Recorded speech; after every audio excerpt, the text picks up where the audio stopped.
Chapter 2. The Girl Whom Men Like. Leaving matrimony out of the question, it is desirable for a girl to aim to be a favorite with men generally. She should be a girl whom all men like, whether or not that liking ripens into a feeling more tender. Then she always stands the chance of its so ripening. Many a man goes through life till he has made a success of his business without giving a thought to marriage. When he is ready to marry, he looks about him without any sentiment, often to see whom of his lady friends he would like for a wife. 10 to 1 he hits upon a girl whose character has called forth his friendly admiration. This once settled, he straightway falls in love with something to build upon. Widowers will frequently marry a girl of whom they thought well when the wife was yet living.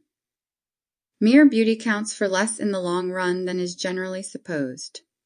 It has less power in determining matrimonial choice than you would think. Its first effects are too strong in proportion to its other effects. It is seen at once, and instead of growing upon the beholder, its power rather lessens as it becomes familiar. The 2 most beautiful girls I ever met are now old maids. The most winning girl I ever knew had absolutely a plain face. There was a charm about her which attracted all men, and which made them swear, after they knew her, that she was a most beautiful creature. Even after she had refused a man, he loved and admired her. You all want to look as pretty as you can, but you must not place any dependence upon beauty to settle you in life. Many men prefer stylish girls to pretty ones. Look about you at the married women of your acquaintance. How few of them are pretty now, or were in their youth. 2 of the worst wives I have ever known are pretty women. Their husbands made the mistake of marrying for beauty. A vain girl is generally selfish, and men do like an unselfish girl. A man wants an unselfish wife. If you wish men to admire you, you must first be a true woman with a noble character. Look to your home life. Men catch glimpses of that when you least think it. They know well that an industrious, sweet-tempered, unselfish daughter makes an industrious, sweet-tempered, unselfish wife. A girl of whom her brother is very fond, and whose special friend she is, goes into the society of men, where it is known with a wonderful recommendation. As a general thing, you can tell how a girl will treat her husband by the way she treats her brother. I once knew a young man who asked a girl to marry him because he saw her tender, loving solicitude for her brother. Men like bright girls. Even the most sober prefer a jolly, laughing girl. As I once heard a man say about a very merry one, think of having such a creature always in your home. You wouldn't have much chance for blues. I knew a wonderfully homely girl who was so jolly that men surrounded her wherever she went. Men like a good time, and a lively girl will give it to them. If you cannot all be jolly, you can be bright, talkative, and interested. Jolly girls are never sentimental. A man hates a sentimental girl. Sentimental looks, long faces, teary expressions are only attractive in novels. Men, out of books, do not like to wipe away tears, they prefer to walk away from them. Never forget that a man is a selfish being. Keep that little fact in view continually, and if you want to please him, pander to it. If anything will disgust a man with a girl, it is to see her make a fuss. Even if you have real heart sorrow, the more you control yourself, the more you will be admired. Remember you look your very worst when you cry. The tears do not well up and overflow, chasing each other down your alabaster cheeks like so many pearly drops, as they do in novels. No, your face squints up, while your eyes and nose get red.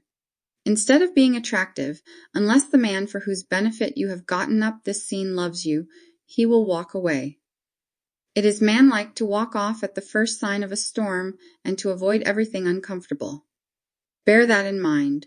When you treat a man to a scene on any subject, you lose your hold upon him. 10 to 1 he will leave you to seek the society of some lively girl who is wise enough to hide her tears.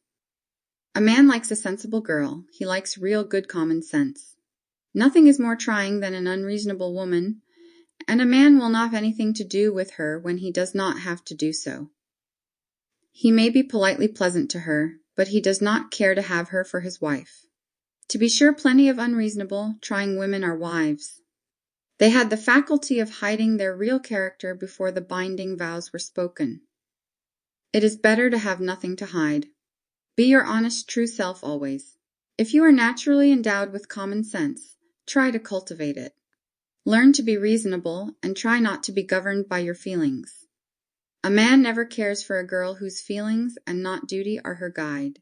Bear in mind that I am not talking about the man who is in love with you, but the one who views you calmly but may sometime love you. Men like good-natured girls. I know 2 sisters, the eldest of whom is quick-tempered, resentful, ill-spoken, and is over 30 without a gentleman friend. She never had one. The younger, not yet 19, is good-natured and lively. All the men who know her like her. One man, in fear of her being carried off by someone else, has secured her promise to marry him. A man likes to feel that the wife he takes to his home is going to brighten that home. He does not want a high temper to contend with. A girl never shows off to a worse advantage than when she is angry. Men are attracted by sweetness of disposition. No greater compliment could be paid to any woman than is paid to the Princess of Wales when she is called her royal sweetness. Directly we hear that, we are drawn to her. Sweetness of mind and manner is woman's greatest charm. A sweet woman is beloved by everyone. It is woman's province to be sweet. Gail Hamilton says, "It is the first duty of woman to be a lady." I say it is her first duty after being a Christian, which is certainly first of everything, to be sweet. She says to be a lady is more than to be a prince. Let me add that to be her royal sweetness is more than to be her royal highness. We all are won by a sweet manner. A sweet smile will even draw us to a stranger. It can be yours if you will cultivate it. Begin at home, lay the foundation there. Be sweet at heart. Do not put on gracious smiles and winning ways for the outside world only. If they are not natural, you will be caught tripping sometimes. Circumstances may arise when you will show the man whom you are the most anxious to win what you truly are. Although that will be a good thing for him, it will be bad for you. Be genuine. Counterfeit is detected in the long run. I know a woman who outside is the very ideal of sweetness, but who is a perfect demon at home. She won her husband, whom she now drives almost to madness by that assumed sweetness. In spite of smiles and graciousness, she is the most friendless woman I know. The world demands genuine coin and will detect counterfeit.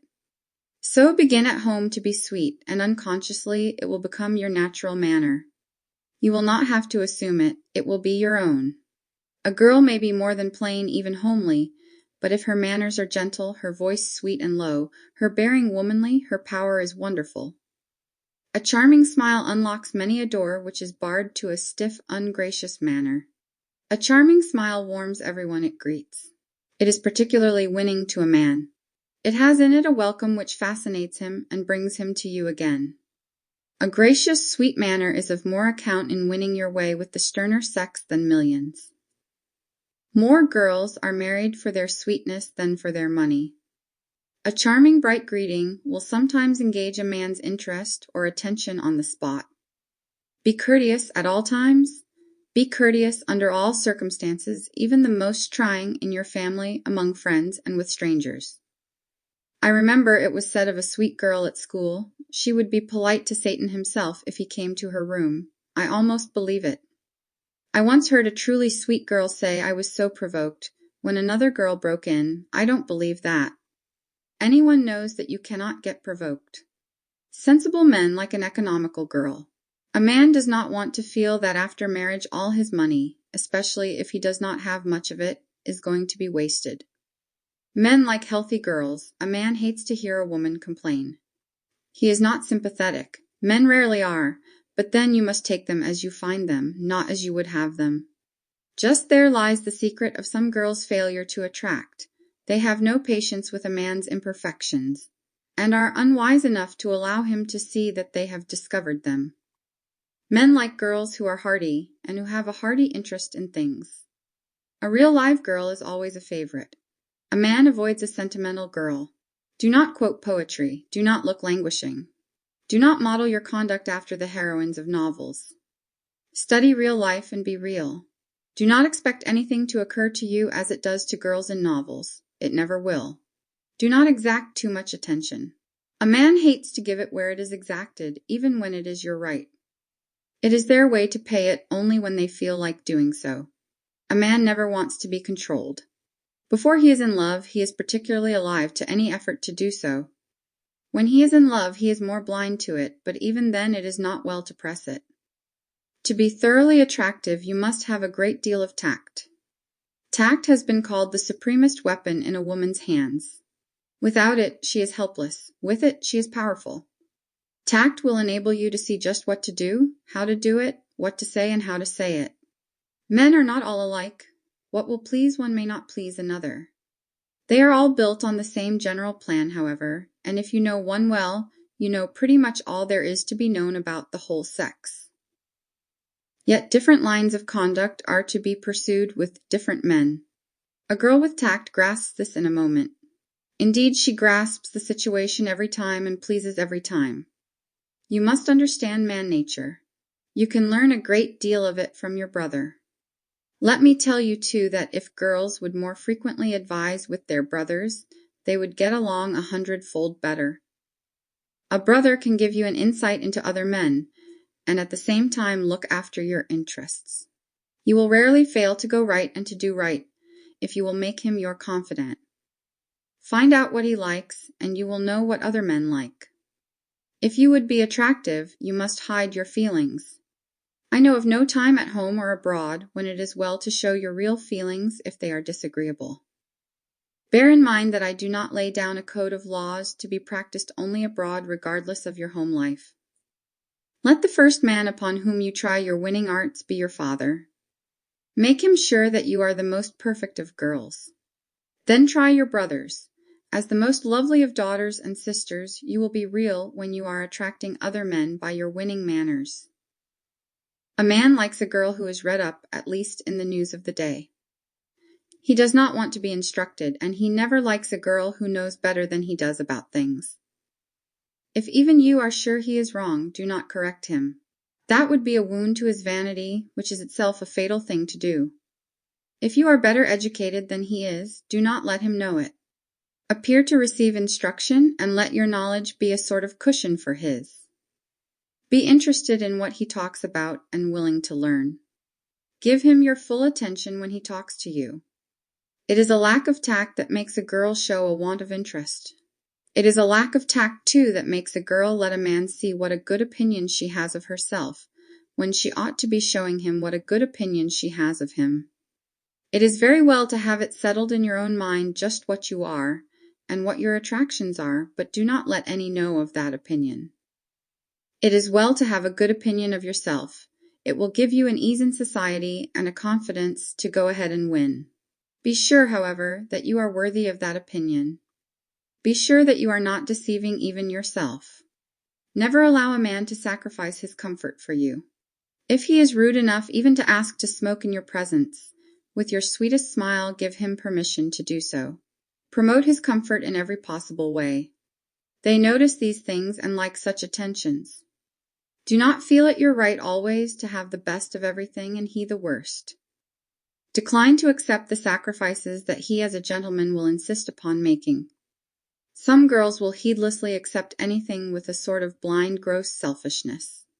The girl who is unselfish at home, and who looks out for the comfort of her family before she does her own, will unconsciously carry the same winning spirit with her wherever she goes. The girl who is selfish at home and who puts on her sweetness with company dress will often forget all about it, especially under any excitement. Do not allow a man to spend much money upon you. He rarely cares to do so, but does it because it is customary among a certain class and thinks that you expect it of him. Give him a pleasant surprise when he invites you into a restaurant or elsewhere by declining. You do not want to be indebted to him in a monetary point of view. It lessens your dignity. It would not be a pleasant thing to hear him count up how much he has spent upon you. A man will do it and make remarks about it to other men too. They have it all done to a fine point and know just which girl is expensive in her tastes and which one it costs the most to take out. I have heard them talk when I have been behind the scenes. Some girls, I am sorry to say, will even go so far as to hint that they would like to be taken to a certain entertainment or out for refreshments. There is much bitter truth in the jokes we read about the ice cream girl. The writer of them, I always think, has smarted under the custom. No matter what a man is himself, he likes a modest girl. True modesty has a great charm. A girl without it is like a faded flower. As a general thing, her end is sad. Beauty is fleeting, but modesty gives a charm which outlasts youth. A retiring, gentle girl is something to seek after, and a man rather seek.